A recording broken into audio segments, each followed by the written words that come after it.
What's going on, boys? It's good to see you. What's going on, everybody? Thank you for clicking on today's video. I'm joined by some special guests in this one. These are actually a couple of the horses I grew up with. I'm at my parents' house today, not in Boulder or Castle Rock like normal. I'm actually headed out of town for Thanksgiving, so if you're watching this in before or after or around Thanksgiving, happy Thanksgiving. But I wanted to talk to you guys about something very cool that came in the mail this week. This 8-foot nylon young Indy Last Crusade style circus bullwhip made by CP Bullwhips. All right, so I recorded some unboxing footage, but it wasn't that interesting. It was just me opening a box in a time lapse, so I'm sorry you don't get to see the unboxing. But this is the whip, and it's beautiful.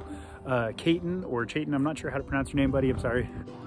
Hi there, sorry to stop the video, currently editing it.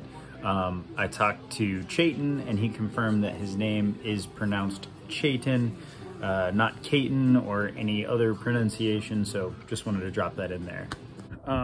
He is amazingly talented, and for a relatively new whip maker, his plaiting is just beautifully done. This kid's amazingly talented.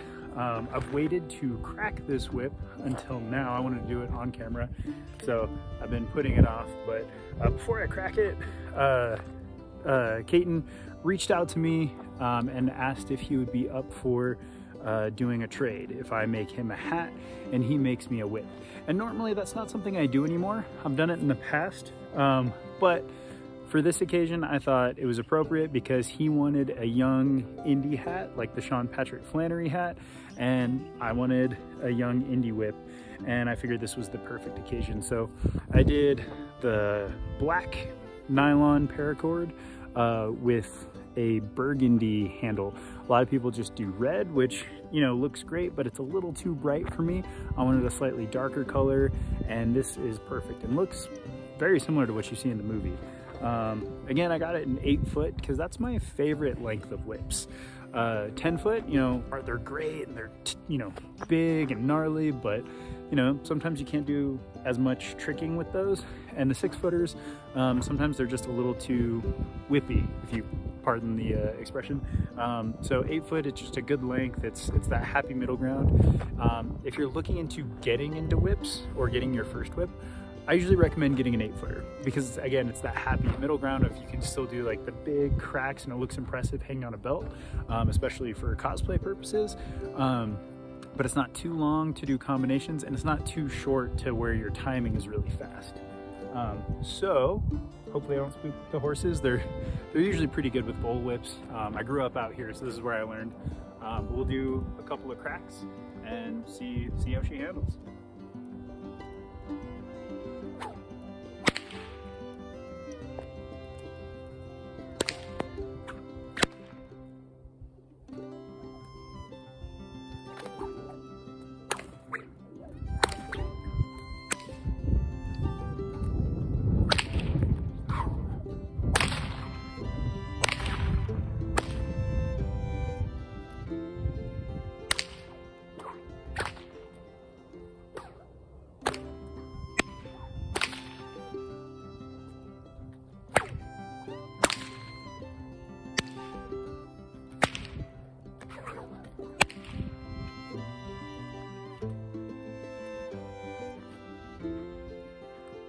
Awesome job.